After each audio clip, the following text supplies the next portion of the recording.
Hello everyone, कैसे आप लोग। तो आइए एंशिएंट हिस्ट्री में राजा भोज को डिस्कस करते हैं। क्वेश्चन की पूरी फॉर्मेटिंग देखेंगे कैसे लिखना है। तो क्वेश्चन है, राजा भोज की सांस्कृतिक उपलब्धियां बताइए। हमेशा यही क्वेश्चन पूछा जाता है अगर आता है, लेकिन अगर ऐसे पूछा जा सकता है कि राजा भोज की उपलब्धियों पर लेख लिखिए ना, तो और भी उपलब्धियां बतानी पड़ेंगी। तो उसी के अकॉर्डिंग देखते हैं। आइए देखते हैं। तो आइए, राजा भोज की उपलब्धियां बताइए, ये क्वेश्चन है। तो इसकी फॉर्मेटिंग पहले देखेंगे। तो इसमें इंट्रोडक्शन लिखेंगे पहले, फिर जानकारी की सोर्स लिखेंगे, एक मैप बनेगा इस क्वेश्चन में। उपलब्धियां जो अचीवमेंट्स है राजा भोज की, तो मेनली सांस्कृतिक और धार्मिक उपलब्धियां राजा भोज की ज्यादा है और यही पूछता है। लेकिन अगर केवल ओपन क्वेश्चन आता है कि उपलब्धियां बताइए, तो सैन्य और राजनीतिक उपलब्धियां भी बताना पड़ेगा।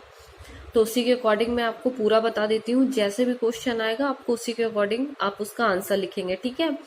तो और लास्ट में इसका एक निष्कर्ष दे देंगे। तो इंट्रो में एक बहुत ही प्यारा कोट है राजा भोज का, उनके बारे में। तो इंट्रो में आप कोट से भी स्टार्ट कर सकते हो, नॉर्मल इंट्रो ना लिख के, बहुत अच्छा लगेगा, इम्प्रेसिव रहेगा। तो ये है, अद्य धारा सदा लंबा सरस्वती, पंडिता मंडिता सर्वे भोजराजे भुवंगते। तो इसका अर्थ भी बता सकते हैं आप कि आज धारा नगरी को आधार प्राप्त है, सरस्वती को आश्रय प्राप्त है, विद्वानों को कीर्ति, क्योंकि राजा भोज पृथ्वी पर विद्यमान है। ठीक है, इसका ये अर्थ है। फिर इसके बाद नेक्स्ट में क्या करेंगे, जानकारी के सोर्स भी बता देंगे कि इसकी जानकारी मिलती है उदयपुर अभिलेख से, ठीक है, धार का बेटमा अभिलेख है, भोजपुर अभिलेख है। ये 3 सोर्स हैं जानकारी के, और भी हैं पर हम इतना ज्यादा नहीं लिखेंगे, 3 ठीक है। सांस्कृतिक उपलब्धियां पॉइंट पॉइंट करके लिखते जाएंगे इसको बस। धार में सरस्वती मंदिर का निर्माण कराया है राजा भोज ने, ठीक है। संस्कृत विद्यालय का निर्माण करवाकर सांस्कृतिक शिक्षा नगरी की तरह बसाया है। आईने अकबरी में उल्लेख है कि राजा भोज के दरबार में 500 विद्वान थे। प्रमुख विद्वान है इसमें धनंजय, पद्मगुप्त, भास्कर भट्ट। ओके, ऐसे आपको पॉइंट वाइज लिखना है क्योंकि ज्यादा मैटर इसमें है नहीं, तो आपको ऐसे ही लिखना पड़ेगा। फिर स्वयं कवि एवं लेखक, राजा भोज स्वयं एक कवि और लेखक थे। इनकी रचनाएं हैं जो राजा भोज ने खुद की है, सम्रांगण सूत्रधार, सरस्वती कंठाभरण, युक्ति कल्पतरु, विद्या विनोद, ठीक है। फिर भोजनगर बसाया है राजा भोज ने, ठीक है। रायसेन में एशिया के सबसे बड़े शिवलिंग की स्थापना की है। तो इस तरह ये राजा भोज की सांस्कृतिक उपलब्धियां हैं। और अभी इसके साथ और भी है, कृषि सिंचाई के लिए भोज ताल का निर्माण कराया है, ठीक है। धार के पास विजय स्तंभ का निर्माण कराया है राजा भोज ने।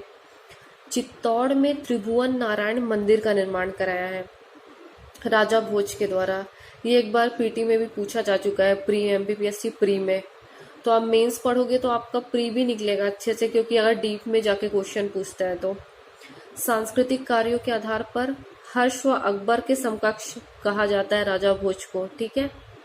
सांस्कृतिक उपलब्धियों के कारण राजा भोज को धर्म सहिष्णु शासक भी कहा जाता है।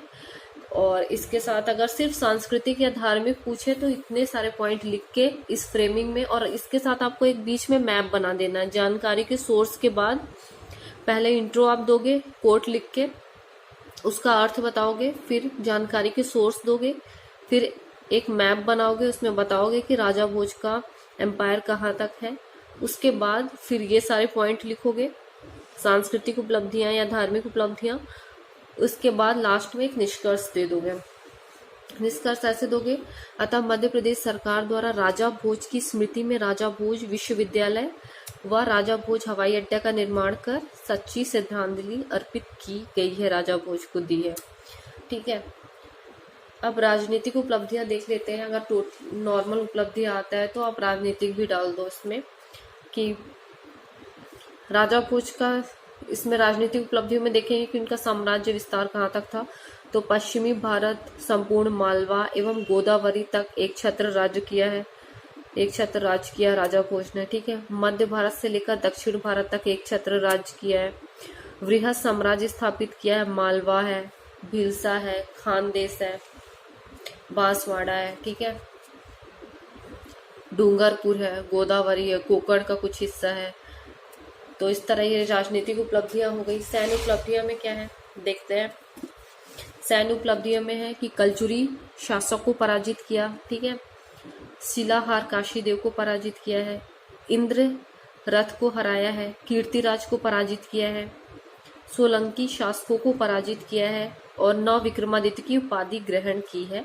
ये 4-5 लाइन सैन्य उपलब्धियां हैं।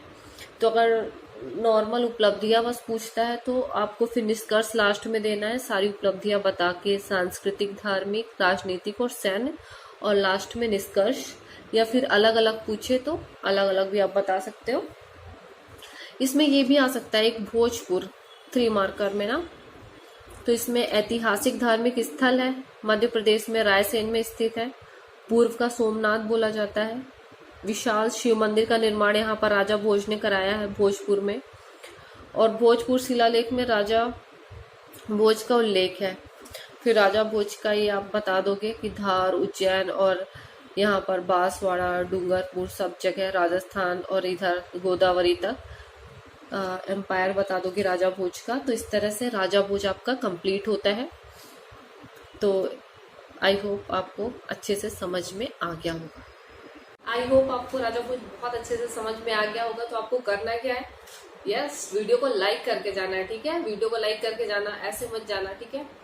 और ज्यादा से ज्यादा शेयर करना है और चैनल को, अगर नए हो चैनल पे तो सब्सक्राइब करना है, ठीक है। तब तक के लिए बाय, मिलते हैं नेक्स्ट वीडियो।